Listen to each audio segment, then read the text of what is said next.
Менин дарегиме Дүйшекеева Элиза жаран кайрылып бир айтып бере турган бир окуя бар да. Анын кызы Арлекова Айзерек 2011-жылы туулуп, ал адам 2015-жылы күйөөсү менен ажырашат экен да. Анан күйөөсүнүн туугандары келип 2024-жылы дейт бир өзүмдүн эле кайын сиңдим Жумадилова.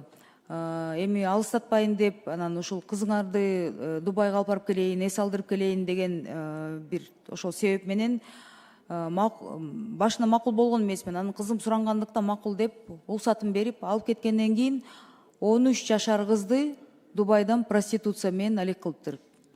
Эми ошол кыз анан Бишкекке келгенден кийин ошол эле адам дейт да, Жумадилова боюнча айтып атат да, ушул кызды сатууга катышкан тараптардан дейт, телефон, 2 бөлмөлүү батир алып беришиптир. Ал мүлктү өзүнө каттаптыр дейт.